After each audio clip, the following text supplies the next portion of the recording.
मैं ये नहीं कह रही कि बेटे सिर्फ अपनी माँ की ही हेल्प करें, बल्कि मैं कहती हूँ कि बेटे जो हैं अपनी वाइफ की भी उतनी ही कदर करें, उतनी ही वैल्यू करें और उनको बहुत बहुत सारा प्यार दें, ताकि उनको ये महसूस ना हो कि ये तो सिर्फ अपनी माँ की ही करता है, मेरी तो बिल्कुल पूछ ही नहीं है, मुझे तो बिल्कुल ही नहीं पूछता।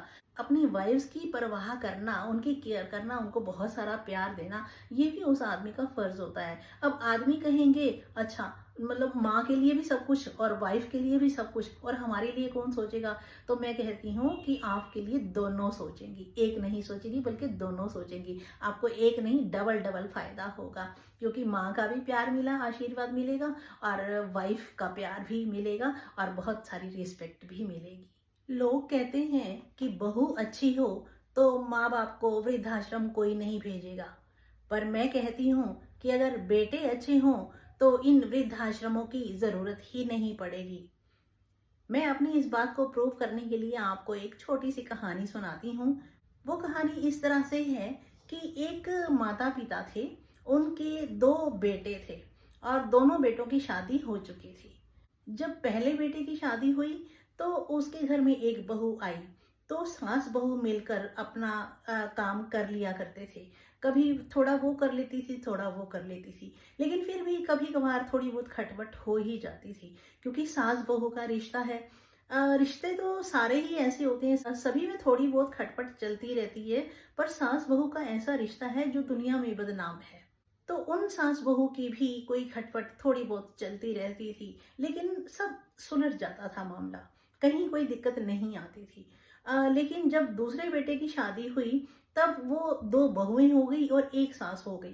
तब वो उस वक्त ऐसा लगा सास को कि अब इन दोनों को ही किचन में रहने दिया जाए, मैं इस किचन से दूरी बना लूं तो ही अच्छा है। तो उसने दूरी बना के रखनी शुरू कर दी, क्योंकि दोनों बहू हैं, दोनों अपने आप संभाल लेंगी किचन को।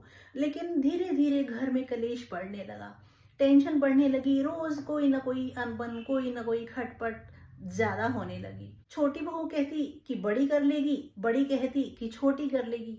बड़ी कहती कि मुझे इतना टाइम हो गया है माता पिता की सेवा करते हुए, चाहे वो सेवा नहीं करती थी, उसकी सास बराबर काम करवाती थी, लेकिन ऐसा माना जाता है कि बहू सेवा करती है।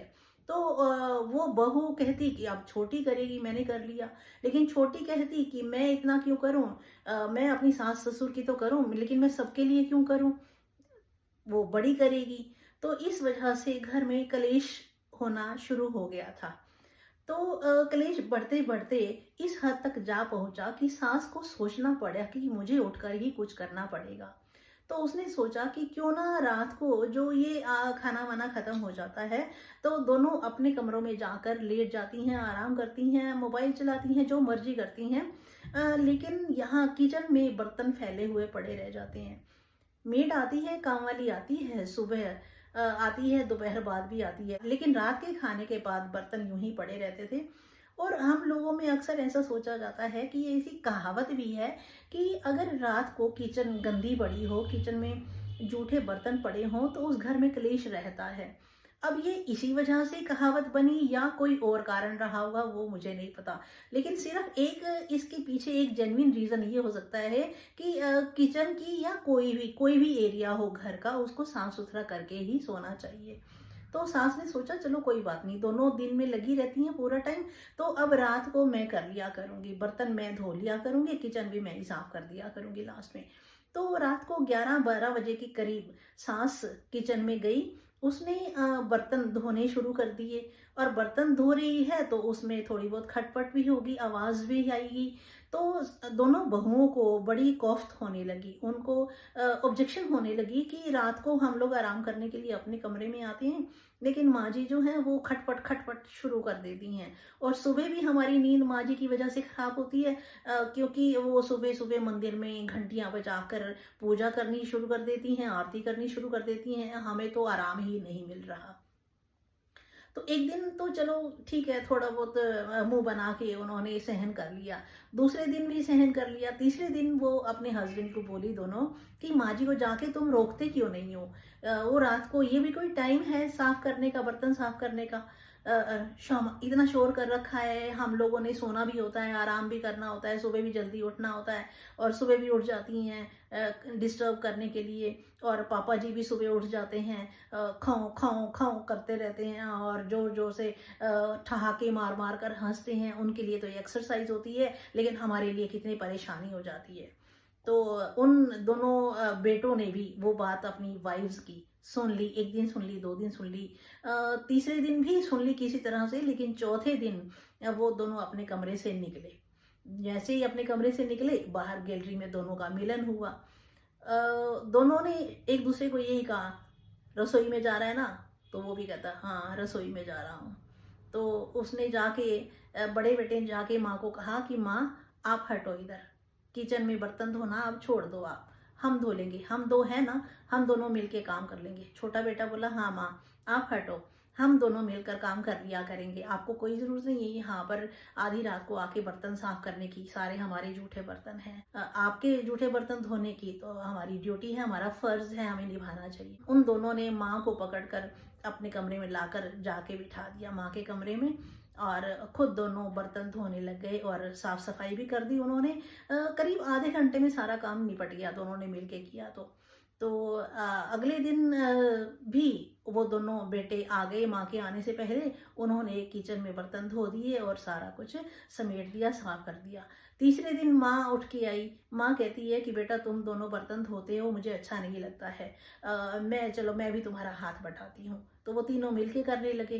तो यह देखकर दोनों बहुओं को शर्म आई, वो दोनों उठकर आई, उन्हें लगा कि हमारे पति बर्तन धोते हैं, माँ की हेल्प करते हैं, तो हमें करना चाहिए। अब ऐसा तो नहीं है कि हम दोनों अंदर आराम करते रहें, मोबाइल चलाते रहें और ये बेटे और माँ काम करती रहें।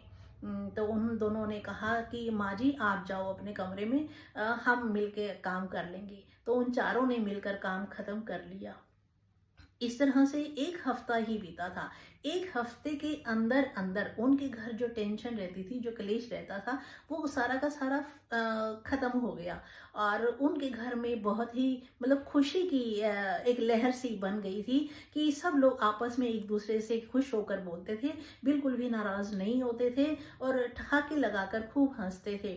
और अब माँ जी जो है सुबह मंदिर में अकेली पूजा नहीं करती थी, अकेली घंटियां नहीं बजाती थी, बल्कि वो सारे मिलकर पूजा करते थे और सारे मिलकर घंटियां बजाते थे।